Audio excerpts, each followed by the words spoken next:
जी, अस्सलाम वालेकुम। अच्छा, ये लेक्चर है जो कि कल उसके ऊपर हुआ था, ज़ूम पर हुआ था। तो जिन लोगों ने जॉइन नहीं किया था उनके लिए ये लेक्चर है। ये है सिर्फ़ और सिर्फ़ उसके लिए, जनरल नॉलेज के लिए, और थोड़ा-सा मैं इसमें आपको इनिशियल टेस्ट का जो है, इनिशियल टेस्ट होता है उसके बारे में बताऊँगा। अच्छा जी, मैं शुरू करता हूँ। सबसे पहले क्या है कि जो किसी भी आप आर्मी के अंदर जो आर्मी, नेवी, एयर फ़ोर्स, इसके अंदर जो आप एज़ अ ऑफ़िसर बनने के लिए आप जो टेस्ट देते हैं, वो आईएसएसबी के थ्रू से होता है। उसको कॉम्पिटिटिव एग्जामिनेशन भी कहते हैं। कॉम्पिटिटिव एग्जामिनेशन क्यों कहते हैं? ये इसलिए कहते हैं कि ये इसके अंदर आप बहुत अच्छी तैयारी करो, लेकिन आप फिर भी सिलेक्ट ना हो। उसकी वजह ये होती है कि कोई आपसे भी ज़्यादा अच्छी तैयारी करता है। तो इसलिए एक-एक क्वेश्चन आपके लिए बहुत इंपॉर्टेंट है कि उसका आप सही जवाब दें। क्योंकि इनिशियल आप पास तो कर लेंगे, आईएसएसबी भी आप पास कर लेंगे, लेकिन जब फाइनल एक मेरिट बनता है, उसके अंदर जब आपके एकेडमिक के नंबर, आपके इनिशियल टेस्ट के नंबर, आपके आईएसएसबी के नंबर, सबको जब जो है वो इकट्ठा किया जाएगा, तो हो सकता है कि आप उस मेरिट लिस्ट में ना आए। मिसाल, ये मेरिट लिस्ट होती क्या है? मिसाल के तौर पे जो है 100 बंदों ने टेस्ट दिया और 10 सीटें हैं, तो 10 जिनके हाईएस्ट नंबर होंगे ना, वो सिलेक्ट हो जाएंगे। बाकी जो 10 बंदे हैं, जो 90 बंदे हैं, 90 खातून हैं, लड़कियां हैं या लड़के हैं, वो लोग जो हैं वो मतलब वो नॉट रिकमेंड हो जाएंगे। इसमें फेल नहीं होता, नॉट रिकमेंड होता है। ठीक हो गया? किसने इतने नंबर नहीं लिए। आप फेल कभी भी नहीं होते हो। आप फेल या पास इनिशियल टेस्ट में होते हो, आईएसएसबी में आप रिकमेंड और नॉट रिकमेंड होते हो। ठीक हो गया? अच्छा जी, रिकमेंड का ये होता है कि यार ये आर्मी के लिए ठीक नहीं है, सही है, या आर्मी के लिए ये ठीक है।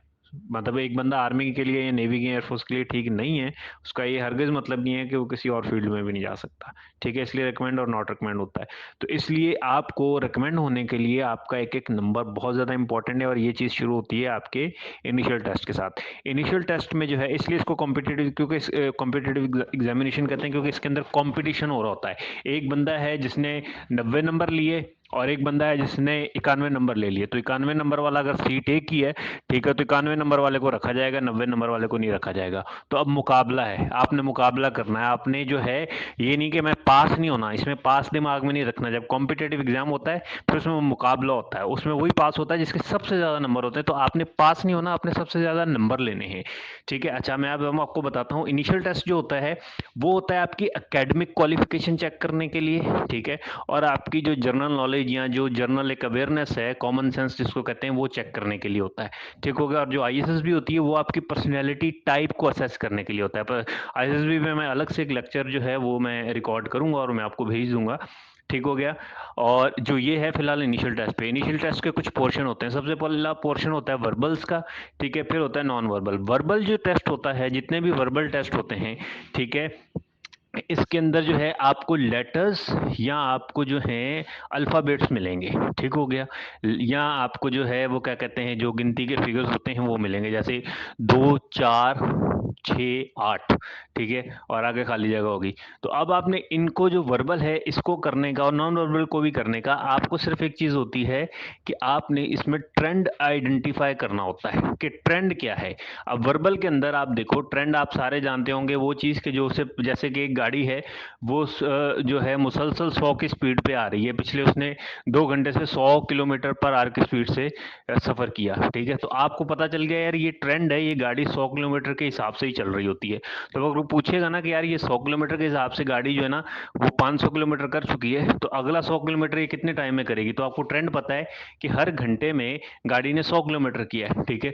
तो अगले घंटे में भी 100 किलोमीटर ही करेगी। आपको ट्रेंड पता चल गया। लेकिन अगर ऐसा हुआ कि गाड़ी पहले घंटे में कर रही है 50 किलोमीटर, दूसरे घंटे में कर रही है 100 किलोमीटर, फिर तीसरे घंटे में कर रही है 150 किलोमीटर, तो कोई पूछेगा चौथे घंटे में, तो आपको ट्रेंड आइडेंटिफाई हो जाएगा कि यार ये हर घंटे 50 किलोमीटर अपनी जो है वो स्पीड बढ़ा देती है। तो आपको कहोगे जी ये जो तीसरे घंटे में ये 200 किलोमीटर करेगी। ठीक है? तो आपने इस वर्बल और नॉन वर्बल में ट्रेंड आइडेंटिफाई करना होता है। अब जैसे वर्बल का एक क्वेश्चन है, उसके अंदर उसने 2 लिखा, फिर 4 लिखा, फिर उसके बाद उसने 6 लिखा, फिर खाली जगह। तो आपने ट्रेंड आइडेंटिफाई किया कि वो हर बार जो है 2 को अपने साथ जमा कर रहा है, ठीक है।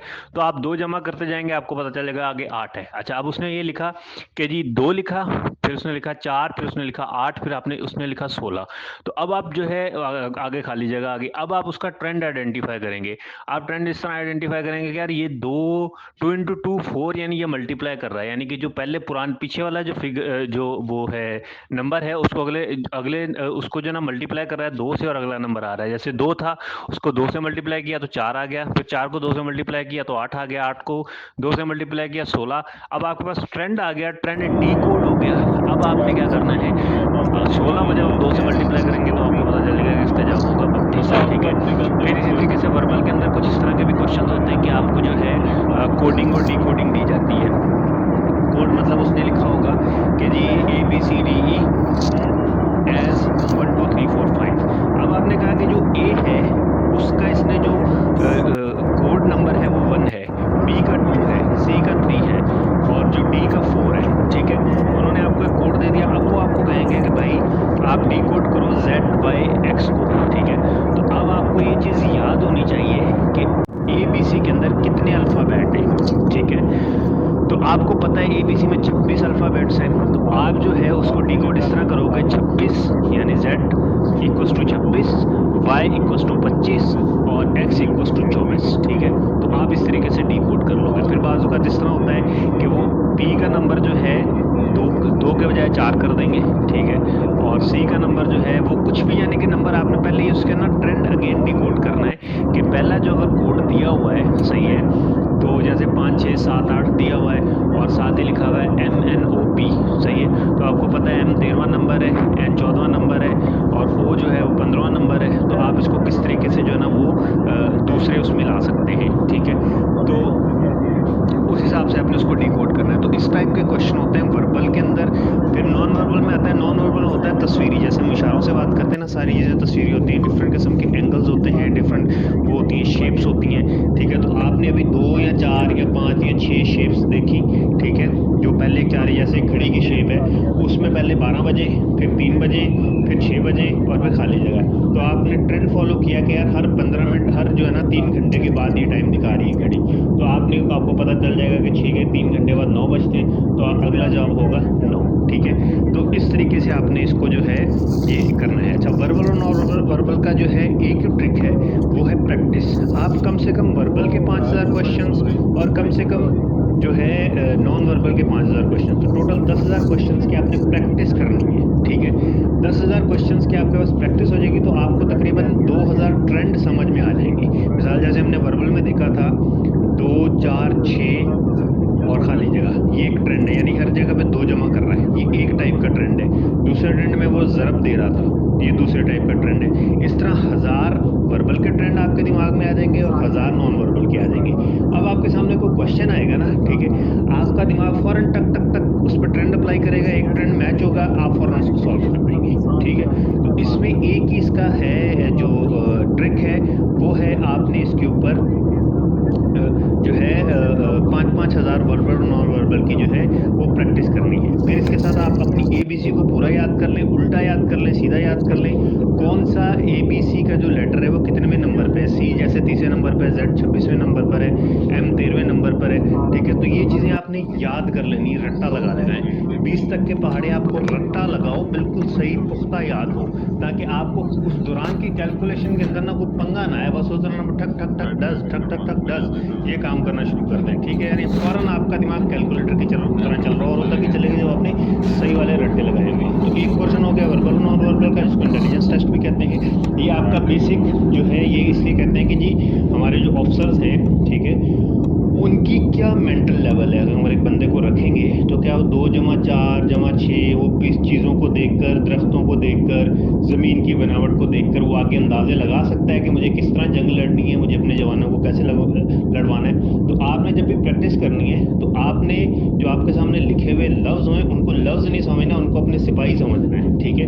कि मैं एक अफसर हूँ, ये मेरे सिपाही हैं, और अगर आपने गलत क्वेश्चन सॉल्व किया तो ये 5 या 6 सिपाही शहीद हो जाएंगे, सही है। आपने ये माइंड में रखकर खुद को अफसर समझना है, ठीक है।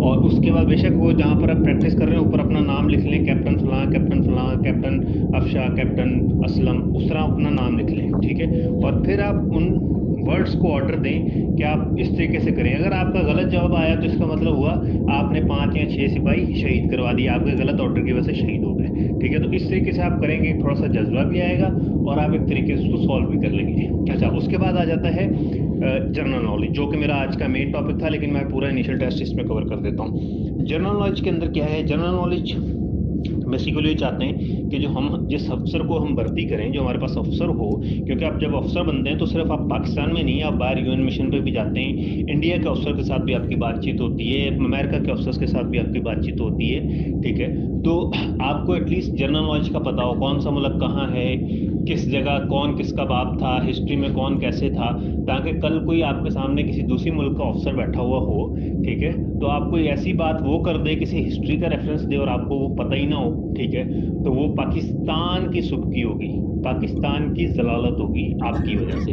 तो इसलिए वो कहते हैं कि हमारे अफसर्स को जनरल नॉलेज आना चाहिए, ताकि अगर खुदा ना करे कल कोई कहीं पे भी कोई बैठे होते हैं तो हमारा अफसर जो है उसको पता हो कौन सी चीज़, कौन सा मुल्क का दारुल खिलाफा क्या है, और वो अच्छे तरीके से दूसरे मुल्क के अफसर के साथ बातचीत कर सके। ठीक हो गया। अच्छा, इसके अंदर जो बेस्ट जो है टिप है वो ये है कि आप what is what, who is who, कौन क्या है, एक डोगो यूनिक की बुक है, वो आप उठा लें। ठीक है, वो उठाने के बाद आप उसके ऊपर 100 घंटे लगा दें, यानी इसको आपने 100 घंटे पढ़ना है। ठीक है, आप उसकी सारी इसको प्रॉपर पढ़ें, 500-600 बुक्स पेजेस की बुक है, तो उसको जो है आप पूरा पढ़ें, बार बार पढ़ें। जो तो पाकिस्तान से रिलेटेड जैसे कोई दरिया हैं, तो पाकिस्तान के अंदर जितने भी दरिया हैं सबके नाम आपको याद होने चाहिए, और जो बाकी मुल्कों में दरिया हैं, किसी और मुल्क के अंदर हैं या पूरी दुनिया में, तो उसमें आप जो सबसे बड़ा दरिया और सबसे छोटा दरिया, उनके नाम याद कर लें। वो आपने पीके फिल्म में देखा होगा ना कि जो उसका था, वो कहता है ना कि जो पहला चांद पे कौन गया, तो दुनिया पहले और आखिरी का नाम याद रखती है, दरमियान वालों को दुनिया इतना खास याद नहीं रखती। ठीक है, तो जो दुनिया से रिलेटेड कोई चीज़ है तो उसका पहला और आखिरी याद कर लें। ठीक है, और जो पाकिस्तान से रिलेटेड है उसके पूरे का पूरा याद कर लें। पाकिस्तान में बड़े बड़े पहाड़ कितने हैं, जो 8,000 मीटर से ऊपर के हैं। ठीक है, और दुनिया में और जो इस तरीके से दरिया, पाकिस्तान में दरिया टोटल कितने हैं, दुनिया का सबसे बड़ा दरिया कौन सा है, और उसके बाद जैसे है कि पाकिस्तान का कौमी जानवर कौन सा है, दुनिया में नॉर्मल उनके दारुल खिलाफे क्या हैं, वो उस पूरी को याद कर लेंगे तो आपको मेरा ख्याल हो जाएगा। उसके अंदर आप 100 घंटे लगाएं, उससे ऑलमोस्ट आपका जो है 75% टेस्ट आपका कवर हो जाएगा, सिर्फ वो what is what and who is who से, क्योंकि इसमें इस्लामियत का भी पोर्शन होता है, उसमें थोड़ी बहुत एवरीडे साइंस भी होती है, ये सारी चीज़ें उसमें होती हैं। तो आप 100 घंटे what is what and who is who पे लगा दीजिए। ठीक है, याद रखिएगा आपका एक गलत सवाल, ठीक है, वो आपको कंपटीशन से बाहर कर सकता है, और याद रखिएगा आपका एक गलत जवाब या गलत ऑर्डर आपके 5, 6 या 100 या 1000 सिपाहियों को शहीद करवा सकता है। तो इसलिए अगर इस जगह पर जाना है आर्मी में, तो अपने दिमाग में ये चीज़ें डाल के जाइएगा। आप प्रैक्टिकली जंग के ग्राउंड में खड़े होकर इंसानी जान को ऑर्डर देंगे कि वो फायर के सामने खड़ा हो जाए, तो आपका ये मेंटल लेवल चाहिए। बच्चे फौत हो गए, ख़त्म हो गए, बच्चे नहीं चाहिए, अफसर चाहिए। ठीक है, तो ये अगर आप कर सको तो उस तरीके से जाइएगा। जनरल नॉलेज हो गया, उसके बाद करंट अफेयर है। ठीक है, करंट अफेयर होता ये है कि भाई दुनिया में इस टाइम क्या चल रहा है, अच्छा या बुरा। ठीक है, वो उनको पता हो, ताकि हमारे एक अफसर को पता हो दुनिया में अभी क्या चीज़ चल रही है, क्या ट्रेंड के अंदर है, कहाँ जंग लगी हुई है, कहाँ पे मसला है, ताकि अगर उसके असरात हम पर आने हो तो हम पहले से उसको ठीक कर लें। फिर उसके बाद मैथ का पोर्शन आता है। मैथ आपको कि जी आपके पास 100 जवान हैं, उनका खाना आप कैसे कैलकुलेट करेंगे, आपने 4 दिन के लिए किसी मिशन पे जाना है, कितना खाना साथ उठाना है, कितने बंदे चाहिए होंगे वहाँ पर, तो ये सारी कैलकुलेशंस आपको इसलिए वो पहले से करवा देते हैं। तो मैथ का पोर्शन होता है, उसके लिए आपको मैट्रिक और एफएससी की जो मैथ की बुक्स है, जो साइंस वाले स्टूडेंट है वो मैट्रिक वाला मैथ पढ़ लें, और जो इंजीनियरिंग के हैं उनके तो उसके रिलेटेड होगा एफएससी, उसको पता होगा। अच्छा, देन उसके बाद आ जाता है हमारे पास इस्लामियत, जो आपका what is what and who is who से कवर हो जाएगा, लेकिन इसके अलावा आप एफएससी और मैट्रिक की जो इस्लामियत की बुक हैं उसके रट्टे मार लें। ठीक है, फिर इसके बाद आ जाता है इंग्लिश। इंग्लिश के मैंने बहुत सारे नोट्स जो हैं आपको लिंक के थ्रू दिए भी हुए हैं, वो सारे याद कर लें। इंग्लिश आपको आनी चाहिए, क्योंकि हमारी ये सरकारी ज़ुबान जो है वो उर्दू है, लेकिन दफ्तरी ज़ुबान हमारी जो है वो है इंग्लिश। तो आपने जो भी लेटर लिखना होगा या लेटर आपके पास आएगा वो इंग्लिश में आएगा, इसके आपको थोड़ी बहुत इंग्लिश आनी चाहिए। इंग्लिश कमज़ोर होना कोई मसले वाली बात नहीं है, ठीक है, लेकिन आपको ये कि चीज़ें याद हों। अच्छा, फिर उसके बाद हमारे पास जो है इंग्लिश के बाद हमारे पास आ जाता है एवरीडे साइंस। एवरीडे साइंस क्या होती है? एक फिनोमिना जो नेचर के फिनोमिनाज है ना, वो होते हैं। मिसाल कोई चीज़ है वो ऊपर से नीचे ही क्यों गिरती है, कहीं और क्यों नहीं गिरती? तो हम सबको पता है ग्रेविटी की वजह से नीचे गिरती है, ठीक है।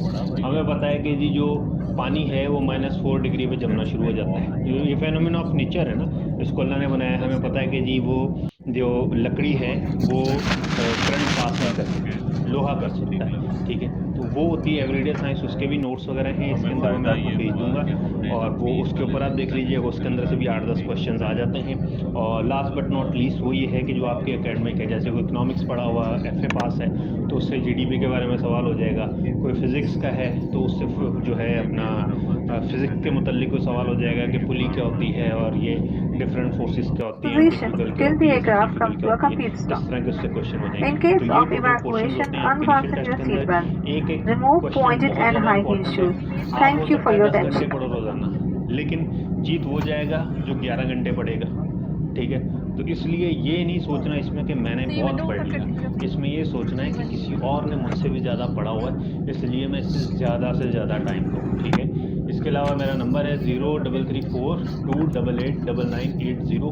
किसी को कोई भी पर्सनल किसी भी किस्म की हेल्प चाहिए हो, ठीक है, तो मुझसे बेझिझक रब्ता कर सकता है, और किसी भी टाइम रब्ता कर सकता है, ठीक है। मुझे व्हाट्सअप कर दें, मैसेज कर दें, तो मैं उस पर जब मुझे फ्री होगा मैं उसे जवाब दे दूंगा। मुसाफिर मेरा नाम रहमत गुल, मुदस्सिर इकबाल मुसाफिर है। मैं जनाब रहमत क्या गुल जो कहते भी हैं आएगी आर्मी में रहा प्रवास हूँ, से मैंने रिज़ाइन दे इस्लामाबाद के दिया लिए था, सफर कर रहे और हैं। इसके अलावा मेरी एजुकेशन आपसे MBA है, मैंने गुजारिश है साइकोलॉजी गेट नंबर करी हुई है। 15 से जहाज को और तशरीफ ले इस तरह जाएं। के टेस्ट के शुक्रिया। ऊपर मैंने काफ़ी सारा काम किया है, इसलिए मुझे इन टेस्टों को पता है। अगर आपका इनिशियल टेस्ट पास हो जाएगा प्रॉपर्ली, फिर मैं आपको ISSB की पूरी कहानी सुनाऊंगा, ISSB में वो आप में क्या देखेंगे, और उसकी तैयारी करने के लिए आपको क्या क्या काम करने चाहिए, ठीक हो गया।